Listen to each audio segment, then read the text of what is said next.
Hi, my name is Willy Ogorzaly, CEO of LawBooth.com, and you are watching the 4th episode of the new Laws of Robotics.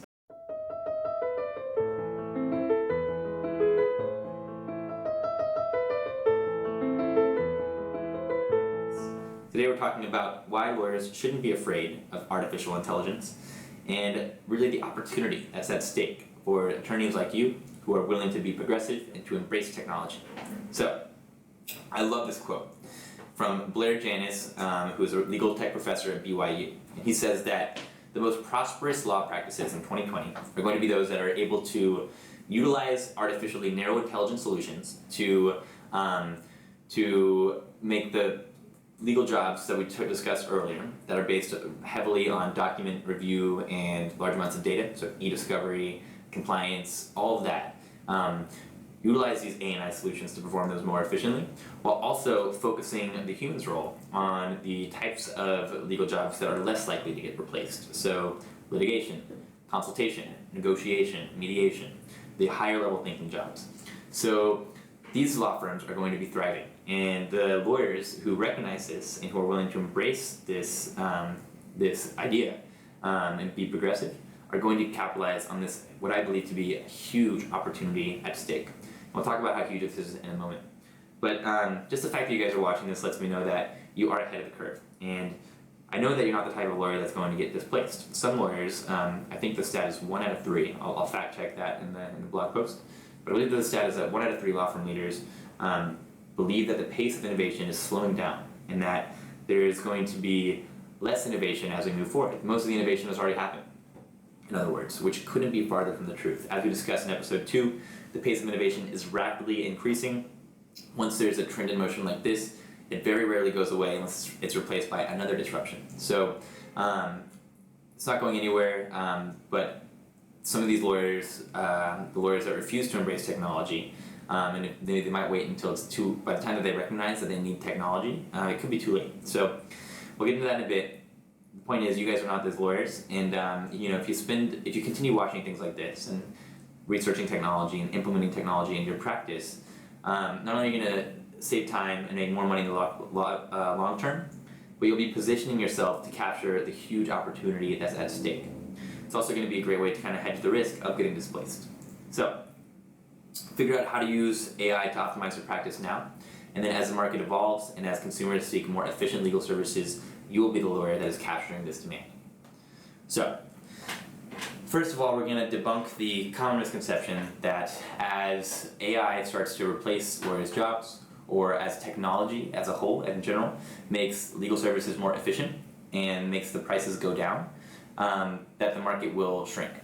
In fact, this couldn't be farther from the truth. The market's going to explode, and I'm going to tell you why right now. So, as we discussed, some lawyers are going to refuse to embrace technology, and these lawyers will get displaced. We've seen it happen in every large disruption to date. So that's just going to be a small portion of the new opportunity that's at stake for lawyers like you who are willing to embrace technology and eat their dip. So that's a small portion. But where more of this growth is going to come from is from the increased access that we will see by legal services being made more efficient and more accessible online. So we've all heard the stat that an estimated 80% of Americans currently do not have adequate access to legal services. And I believe this to be true. And not only, so 80% don't have adequate access. As prices go down, as lawyers become more efficient, and these services become more accessible, we're going to start to see that 80% who currently can't access legal services begin to access it. And this is going to drive tremendous growth in the market, just like we've seen in these other disruptions. And I'll touch on those in a moment. But that's going to be a huge opportunity. That's where a lot of this opportunity is going to come from for lawyers like you. Excuse me. The final piece of this new opportunity is going to be a combination of the increased access and then the evolving dynamics that we'll see. So as lawyers become more accessible, as prices go down, because right now they are inflated, and consumers feel like the price of legal services is too high relative to what else they could do with that money. You could hire a lawyer for 1 hour, or you could buy an iPad and maybe do the research yourself online.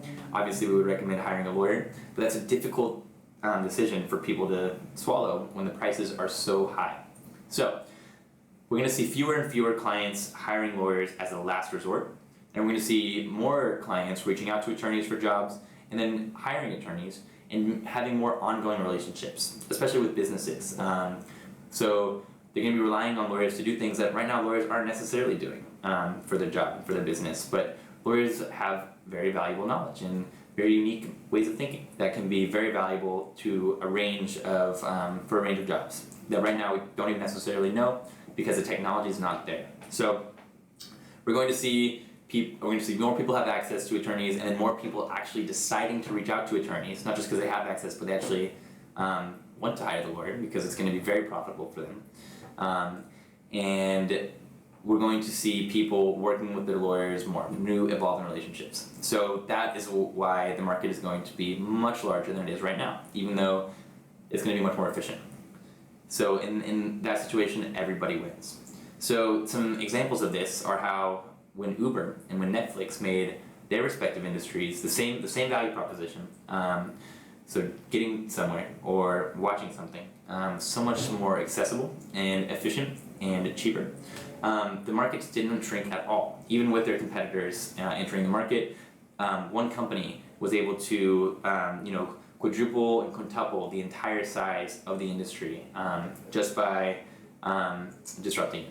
So I believe in the legal industry, we're going to see an even larger disruption because with movie rentals, it wasn't like 80% of Americans didn't have access to movie rentals. And another example of the evolving dynamics is how now that we have Netflix, people are watching movies in an entirely different way. They're consuming more content, people are binge watching.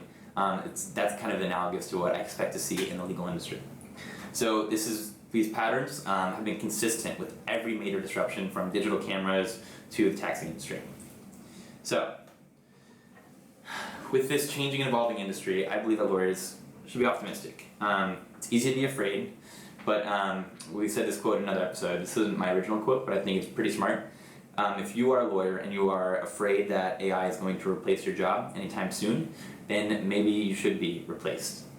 So instead, be optimistic. My optimistic outlook is that lawyers are going to remain relevant for at least some time. And there's massive opportunity at stake for attorneys like you who are willing to embrace technology and embrace the future of the industry.